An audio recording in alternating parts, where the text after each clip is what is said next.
পাথর আমদানি কার্যক্রমে স্থবিরতা বিরাজ করছে পঞ্চগড়ের বাংলাবান্ধা স্থলবন্দরে। ভারত থেকে স্বল্প পরিসরে আমদানি হলেও তা নিম্নমানের বলে অভিযোগ উঠেছে।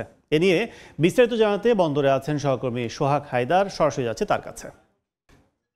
দেশের সর্ব উত্তরের বাংলাবান্ধা স্থলবন্দরে কিন্তু গত কয়েকদিন ধরে দেখেছি যে এখানে পাথর যে আমদানি সেটা ঠিকমতো না হয় কিন্তু এই বন্দরে স্থবিরতা নেমে এসেছে। আমরা গত কয়েকদিন ধরে দেখছি, গত এক মাস ধরে দেখছি যে বন্দরে ভারত এবং ভুটানের মধ্যে চলা অভ্যন্তরীণ যে স্লট বুকিং ইস্যু রয়েছে সেটা নিয়ে কিন্তু বিভিন্ন কারণে কিন্তু এটা নিয়ে এই বন্দরে পাথর আমদানি অনেকটা কমে গিয়েছে। আমরা দেখেছি যে ভুটান থেকে যে পরিমাণ পাথর আমদানি এবং ভারত থেকে যে পরিমাণ পাথর আমদানি করার কথা ছিল সেগুলো কিন্তু হচ্ছে না। আমি জানিয়ে রাখি যে ভারতের যে স্লট বুকিং বা অনলাইন ফি বাবদ যে ইস্যুটি রয়েছে এটা নিয়ে সেখানে গত এক মাস ধরে কিন্তু সেখানকার অ্যাসোসিয়েশন, শ্রমিক সংগঠনগুলো কিন্তু আন্দোলন করে যাচ্ছে।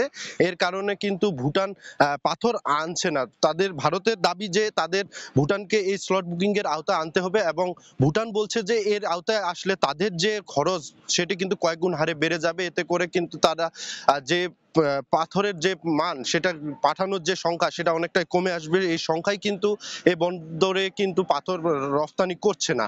আমি বলে রাখি যে এর সুযোগ হিসেবে কিন্তু ব্যবসায়ীরা বলছেন যে এর সুযোগ হিসেবে নিচ্ছে ভারত, কারণ ভারতের যে মাল রয়েছে, পাথর রয়েছে সেগুলো কিন্তু সঠিক ভালো না হয়, একই সাথে কিন্তু যে মূল্যের বৃদ্ধির বিষয়টি রয়েছে সেটা কিন্তু অনেকটা বেশি দেখা দিয়েছে। ব্যবসায়ীরা বলছে যে আগে যে পাথরের মূল্য ছিল $7 থেকে $10 মধ্যে, সেই পাথরের মূল্য কিন্তু ভারত নিচ্ছে বর্তমান $10 থেকে $12।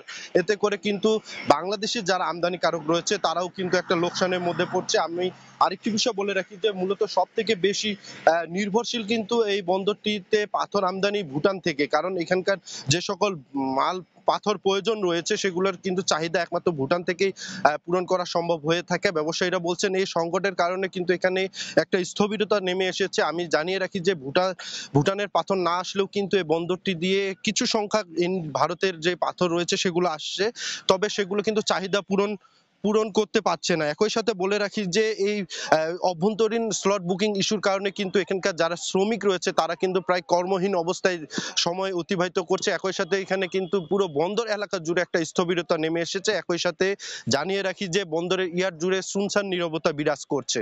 তো এ ছিল আমার কাছে পঞ্চগড়ের বাংলাবান্ধা স্থল বন্দর থেকে পাথর আমদানির সর্বশেষ খবর।